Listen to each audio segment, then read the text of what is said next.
that you're not going to amount to jack squat. Okay. We have to be careful, don't we? Because words have weight. Words have weight. Webster says that inspiration is stimulation of the mind or emotions to a high level of feeling or activity. We start to look at this. Colin Powell says perpetual optimism is a force multiplier. And we have to work to think positive, don't we? Because it's so easy to go negative. And so mindset-wise, it's imperative you have this. Let's go through a list of things that EntreLeadership inspiration is a mix of. Number one is vision casting. In my opinion, you have to be willing to share and bear some of your soul with your people. Dave has no problem with that. We know the direction that he's leading us. We know why as well. So you've got to be willing to expose a little bit of your heart. Compensation. Obviously, we've got to be aware that we definitely have to pay people. But compensation, you all, can be a mix of a couple of different things.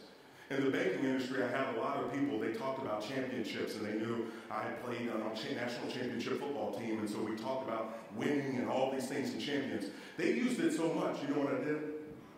I bought a belt. I bought a belt. And some of the people thought, Chris, that's crazy. I can tell you what, you know what I did with the belt? I gave it to the sales leader of the week, okay, in the staff meeting. And I don't mean like just hand it to him. I strapped it on him, okay? I was crowning a champ, okay? And guess what? Each week, the person that had the belt had to bring the belt back to me, and I would crown a new sales leader. Now, I still had to pay them, right? Absolutely. But you should have seen him walk around the office with a belt, eating lunch, okay? And it would get other salespeople so irritated, they're like, I'm taking that belt from you. And I'm like, no, you're not. And so this little $200 thing became a motivator for people. I also became aware that people value time off just like they do money. So you know what I did? I told them, if you've hit your goals by Thursday, I don't need to see you on Friday. They looked at me like I had a third eye. They were like, Hogan, seriously. I'm like, no, I'm serious. Now, I said, because we want to be mindful of the next week, you may want to come in for a half day and tee up the next week and make sure you got your ducks in a row and leave out at noon. I said, I'll leave that to you, but if you hit your goal by Thursday, I don't need to see you. I understood the value of time off for the people with families and things that they have going on. So again, what happened? Production went through the roof. At times on Fridays, I would have a 50% sales staff. I was okay with that because the numbers were speaking for itself. Again, think outside of the box. Dave has even implemented flex time in our office where people can come in and work different shifts. Again, being flexible for the people. He acknowledges the needs. That's what you want to do. You want to serve them. Crusading. To me, people always talk about us as a company and they say, yeah, you want people to get out of debt. And I'm like Paul Harvey. Come on with the rest of the story. We want people to get out of debt to do what? Build wealth to be able to give. I don't allow them to say just part of the story, right? I want them to understand that's what we do. Yes, that's our crusade. What is yours with your product or service? Do your people know what it is? Do you know what it is? Have you redefined yourself and not told your people? Well, let's think about that. We've got to be able to know what we're looking for so we can acknowledge it and inspire them. Storytelling, it's huge and it's imperative for you to be able to tell the history of your company. How did you get here? What were some of the battles that you had to fight, the obstacles that you overcame to be able to arrive to this point? What did you go through? It's okay to share that with your team. Don't internalize. Predictable organizational culture and leadership. This is one of those where you want people to understand what's going on in the company so they can defend it for you. So they can know exactly what's going to happen. If there's a big deal, if there's a major error, whatever it is, how is the company going to handle it? You're not going to be a hothead. If you are, you need to redefine yourself because a hothead makes people nervous. I've worked for some of those. People that just explode for no reason at all and then come back and try to clean up the mess. How many of you were married? Raise your hand. Have you ever said something and wish you could go back in the future and get it back? Because you didn't realize that that word or the way you said that hurt them to their core. It was a mess that no apology can just automatically clean up. You're going to be apologizing for a while. And then your actions are going to have to match that apology. Again, as a leader, you don't want to make those errors. You don't want to make that mess. It can be too damaging to clean up, and some things can't be cleaned up. You may have to rebuild. But mindset-wise, think about that. This is a big deal for us because we were voted one of the best places to work. 2006, 2007, 2008, 2009, and 2010. We were the best place to work in 2009. Now, this little acrylic here, do you think that, this is a big deal to us? No, not the award. What it symbolizes? Absolutely.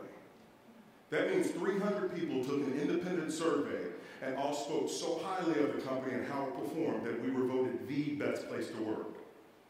There's no doubt in my mind we're going to win in 2011, 2012, as long as they have it. Why? Because the culture has been built. Everyone knows what's going on. Everyone's on the same page. That's something you want to be able to strive for. EntreLeadership is a mix of passion. Now, I'm more of a laid-back guy. Yeah, right. Okay. Not at all. Passion. I can tell you this. You all have got to have some emotion about your business. As I talk to business owners across the country, I don't know a lot of them. That's one of the first questions I ask them. Are you passionate about what you do? Are you passionate about your product or service? Are you passionate about what you do for people and what you provide them? A lot of times I don't hear the passion. Now, it could be stifled because of stress. It could be stifled for things that are going on. But at the root, at the end of the day, I don't care what's going on. If you've got passion, it's going to show. Because that means it matters to you. It matters to you. It's a big deal. I'm not going to lay down and die. This is mine. I built this. You don't know what I sacrificed, Chris, to get here. Yes, I do. Why don't you tell me about it? The people that are there, do they have passion that you've recruited on your team? Are they passionate? Do they know that they matter to you? If they don't know, you need to get on that ASAP when you get back. Again, if they don't know they matter, they're not plugged in. Example. As a leader, you set the example every single time. You are the person that shows them what to do. We can go by our office sometimes on Saturdays and we'll see Dave's car there. You know why? Because he's in there doing some type of media event. He's doing something on a Saturday afternoon. Now, he could park in the back and we would still know he's there. The example is set that he's doing what he has to do. Does he have to do that stuff? No. We're all very aware of that. The man has built a brand to a point to where what? He doesn't have to do 75% of what he does. He chooses to because he's still passionate. You've got to think of your example. Am I setting the right example for my teammates? The Entre leader who is inspiring a team must be able to cast a vision and show the way for his team. You've got to be able to show them the direction to go. And Dave has been known to give us some inspirational speeches, and you all have probably heard your own, so I want to show you an example of one. Nothing is over until we decide it is. Was it over when the Germans bombed Pearl Harbor? Hell no! Sherman, forget it, he's rolling. It ain't over now. Because when the going gets tough,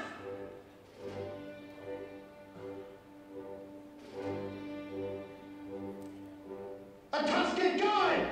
Who's with me? Let's go! Go ahead! All right. Now, he had some facts wrong, right? But there was no doubt that he was passionate about what he was talking about. The team member will remain inspired only if they feel compensated for their results. And again, we've talked about compensation. That can come in a mix of things, but obviously what? People do have to be paid. They have to take care of their family. At the end of the day. We have profit sharing in our company, and people know. Dave every month talks about it. He comes up and he's talking about the report that Mark gives him, and we know exactly, and Dave says, okay, we have profit sharing when what? When revenues go up, and everybody says it in unison, and expenses go down. He makes us say it every month. And he says at the end of the day, you're self-employed. So everyone knows. Profit sharing check, if it's really nice, guess what? We did a good job controlling expenses. Revenues went up. If they're not so nice, we didn't do a good job. We need to watch this and fix this. Again, ownership. Tell the story or history of how we got here. I talked about that. And if you don't know that story or it's got a lot of details to it, write it out, outline it. Have it to where you can give to your teammates. Make them aware of what's going on. Read letters of compliments or letters of lives touched and changed. It's so important to be able to hold on to that, to be able to give them notice of what went on. How did you make an impact? Create a culture that predictably recognizes, pays, and reprimands good and bad action. Your culture is so important. And at the end of the day, as a business owner, you have the opportunity to control that. If you've defined it and it's kind of taken on a life of its own, you as the owner have the opportunity to do what? To redefine the culture. What do you want it to look like? And they'll start to build that. Sometimes the best way to inspire is to change the environment or timing. For us, it was one of those where, obviously you all remember back in 2008, all these things were going on with the economy, and Dave, seeing the negative news and everything on the radio, I mean, everyone had just given up. And so when a mindset, Dave felt led for the town hall for hope. And he thought about it. He's like, you know what? Felt led that this is something that the country needs. A positive message about where America's been and where we're going. That we don't have to stay here long. We control our destiny. And so what did he do? He got leadership together, and he got them all together. Let's meet and talk about this. Then what did he do? He brought the whole company together and said, hey, this is what we're going to do. He was amped. He was excited. Everyone knew some projects are going to have to go on hold because we're doing this new thing, this big thing, and it's important. Everyone's emotions got up. They came for it. Why? He changed the timing of what he was doing. He definitely had passion. Call an emergency meeting to set the tone on an issue. If you have it, if it's a good thing, if it's a bad thing, whatever it is, do it. Now, remember, you don't want to do this. You don't want to be like Chicken Little, right? Where you're calling an emergency meeting for every little thing. Let's have a reason, because this is time away and time lost. So let's be smart about it. Okay, you want to defend it. Emotion and passion energize and inspire, monotones don't. And you all, if you can think back to college when you had a professor, there was one of those classes where you were like, I would pay money not to have to go to this class. To hear that professor, okay, class, here's what we're going to do. And you're just watching the clock. And I could swear at times that hand would move backwards. You know, and you're just in there, you're like, this is the longest hour of my life. When you're talking to people, you've got to have some passion. Don't be in monotone. Have some spirit about you. Let them know that they matter. Let the company matters to you. Don't talk in monotones. The EntreLeader's example is everything for inspiration, in my opinion. It is huge. It is very huge.